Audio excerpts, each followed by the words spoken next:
Olá, você que me assiste, Deus te abençoe no nome de Jesus.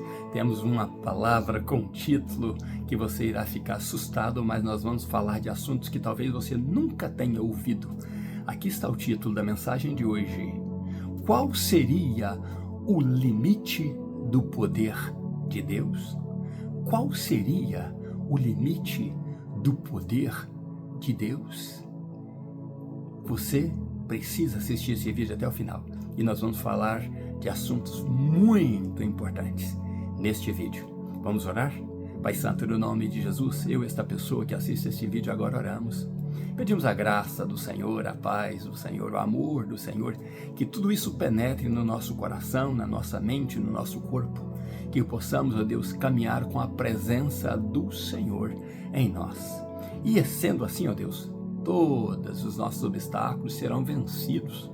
Todas as coisas, ó Deus, que vierem, ó Deus, para nos abençoar, virão diretamente do trono da graça, porque o Senhor é Deus de toda a bondade.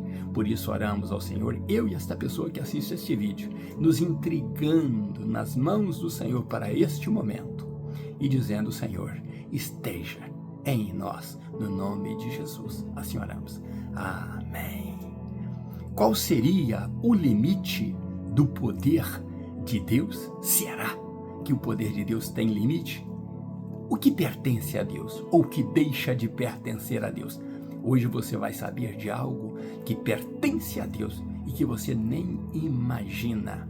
Mas nós vamos trilhar este assunto. Primeiro vamos ler a palavra de Deus, que está em 1 Samuel capítulo 16. Vamos ler a parte B do versículo 13, a parte B do versículo 13, o versículo 14 e o 18, né? Que diz assim, a parte B do versículo 13.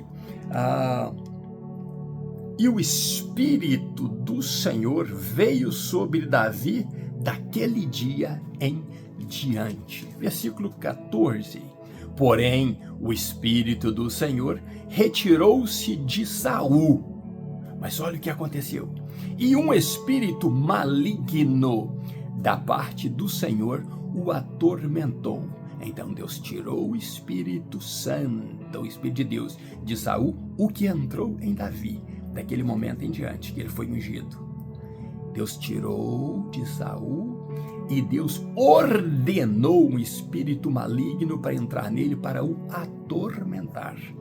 Versículo 18 diz assim, então respondeu um dos servos de Saul e disse, eis que vi um filho de Jessé, na Bíblia de Israel tá, eis que eu observei um filho de Jessé, o belemita, que é hábil em música, ou hábil em tocar harpa, né? É hábil em executar músicas na harpa.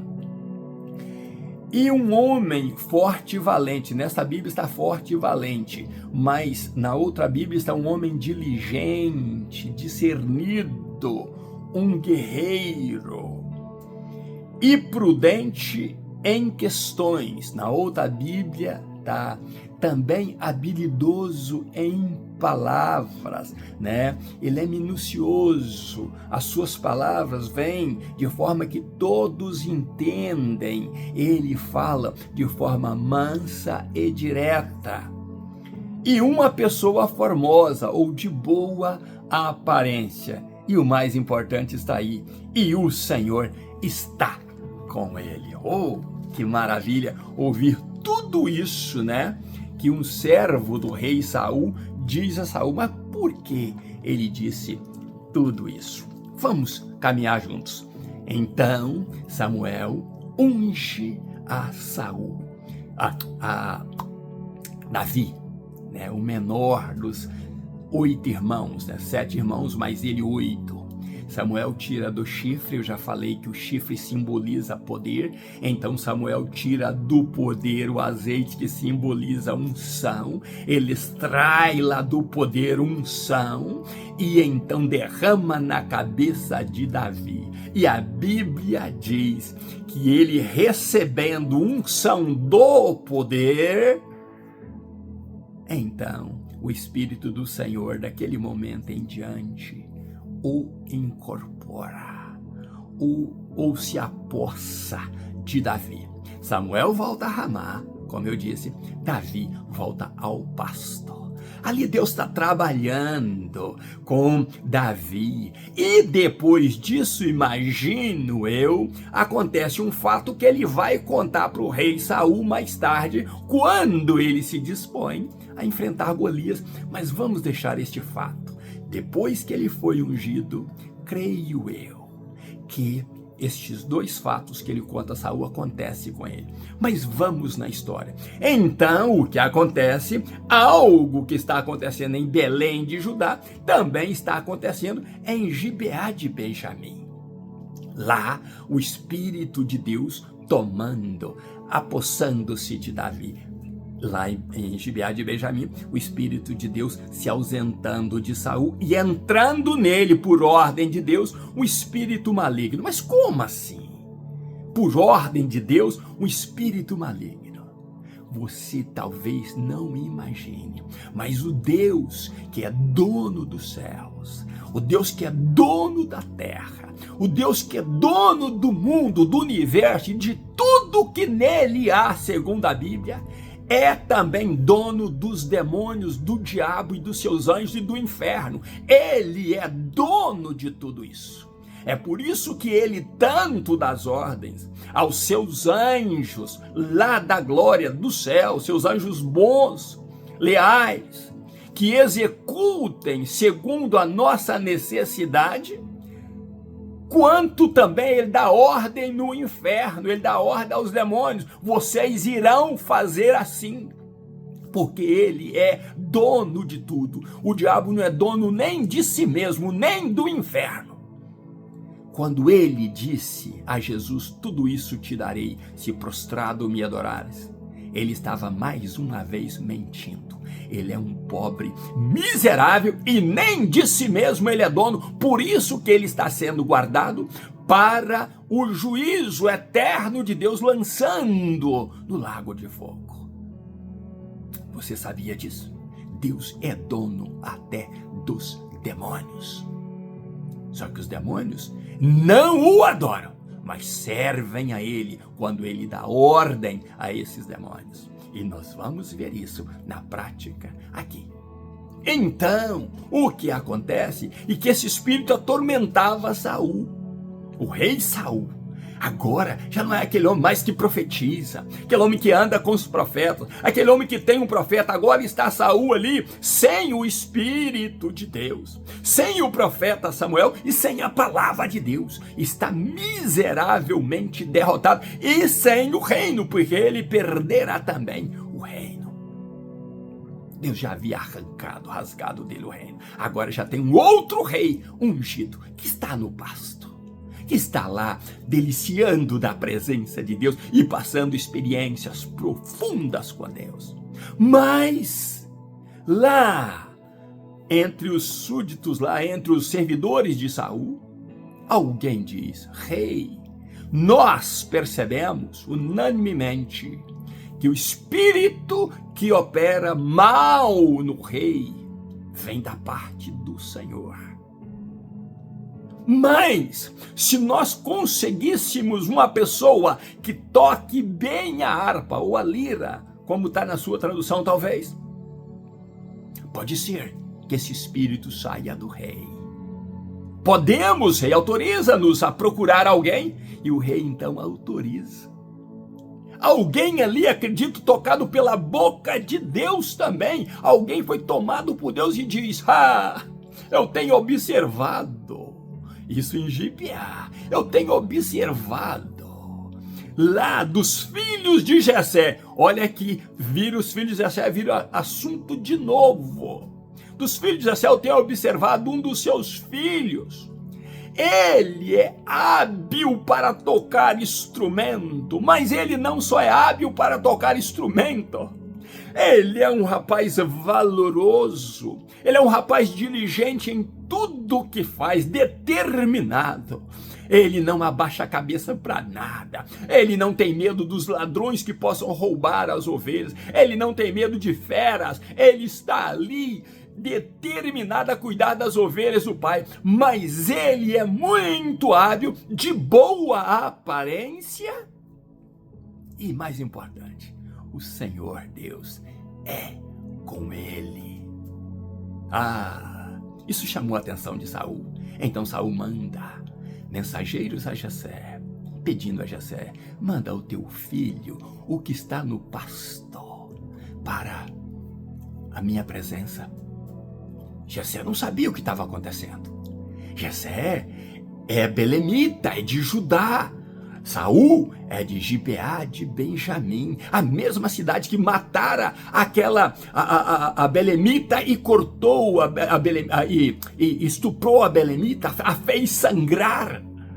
É aquela mesma cidade, é Gibeá, onde está Saul. E Jessé não sabe do que irá acontecer com o filho, mas Jessé faz uma posição muito inteligente. Jessé pega um jumento, é o rei que está chamando. Será o que vai acontecer com meu filho? Meu filho não está preparado para a guerra? Para que está chamando o meu filho? Possivelmente preocupou Jessé, mas Jessé sabiamente, um ancião, pega então um jumento, carrega o jumento de pão, pega um odre de vinho e pega um cabrito e leva e diz: filho, leva isso de presente para o rei. Então Davi pega tudo isso e se direciona ao rei. Olha o que diz Provérbios, capítulo 18, versículo 16. Olha a inteligência de Jessé. O presente faz espaçoso o caminho de quem o dá e abre acesso para ele na presença dos poderosos. Isso é o que está escrito em Provérbios 18, versículo 16. Como Jessé entendeu isso na hora? Vou mandar presentes para o rei, meu filho vai entregar. Então ele vai achar graça diante do rei. Nada de mal vai acontecer com meu filho quando presenteamos. E então Saul recebe tudo aquilo ali e percebe que, além dos presentes que Davi trazia, ele era tudo que haviam dito dele. E a Bíblia diz que Saul se afeiçoou a ele. Saul gostou muito dele. Então, Saul pede a Jessé que deixe com ele Davi, porque ele gostou muito dele e ele seria muito útil para Saul. E Davi fica então ali, do pasto para o palácio, das ovelhas ali, das noites escuras, agora para o palácio, para ser um dos escudeiros do rei. Às vezes ele saía, quando o rei saía, ele saía ali para acompanhar o rei, porque se tornou um dos escudeiros do rei. O que acontece é que a Bíblia diz: e todas as vezes que o espírito maligno, aquele que for ordenado por Deus, manifestava em Saul, Davi tocava a sua harpa, adorando a Deus. E adorando a Deus, a ordem de Deus era para que o espírito saísse de Saul. E Saul então se aliviava. Que maravilha é saber que todo testemunho dado por aquele servo de Saul, que diz que tudo sobre Davi era verdadeiro. E parece que este fato de Davi sair do pasto para ir ser ungido, para voltar ao pasto e Deus trabalhar com ele, Deus trabalhando no seu reino ali, no povo de Israel, tudo isso parece que fora estudado e visto por Salomão, e ele testemunhou do próprio pai. Salomão disse assim em Provérbios 22, 29, viste um homem diligente ou um homem dedicado e habilidoso em seu trabalho ou nas suas obras? Salomão pergunta, viste isto? Um homem dedicado, diligente, habilidoso no seu trabalho, naquilo que lhe vem às mãos, na sua obra, ele será colocado diante de reis. ele adquirirá posições mais altas, dimensões mais altas, porque ele é diligente, ele é cuidadoso no seu trabalho. Não parece que Salomão estava testemunhando exatamente do seu pai Davi naquela atitude de ir, então sair do pasto, depois de ungido, levar presentes para mostrar a Saul que o que aquele servo testemunhou dele é verdade. E Davi tinha algo de mais especial do que só as habilidades. O Espírito de Deus, além de estar nele, o Senhor era com ele. O que Davi fazia prosperava. O que Davi fazia produzia frutos. Davi era observado em todas as suas atitudes. E aquele servo diz: eu observei um filho do belemita Jessé. E tudo isto, rei, que nós precisamos aqui, ele tem. Ele é destemido, é corajoso, tem boa aparência. E Deus é com ele. E no que falta aqui, ele é perfeito. Habilidade na música, habilidade em tocar harpa. Qual seria o limite do poder de Deus? Como Deus trabalha diferente, em ocasiões diferentes, em locais diferentes, trabalha de um jeito em Belém de Judá, trabalha de outro jeito em Gibeá, trabalha agora no palácio, mas houvera trabalhado também lá no pasto com Davi. Moveu Samuel de Ramá para ir a Belém para ungir a Davi, levar o chifre e levar o azeite para lhe ungir, fazer o sacrifício de unção para Davi. Nem Samuel talvez imaginasse que isso iria acontecer, então, do mesmo Espírito de Deus, agora não usando mais Samuel. Samuel está fora de ação aí, é um servo lá, que vai dizer lá no palácio, que lá em Belém de Judá, tem um jovem que o rei precisa dele. Quando você faz a obra de Deus, da forma que Deus coloca na tua mão para fazer, quando você busca a Deus, quando nas vigílias da noite ali você está acordado, cuidando de ovelha, meu pastor, e você está buscando a Deus, Deus te coloca em patamares mais altos.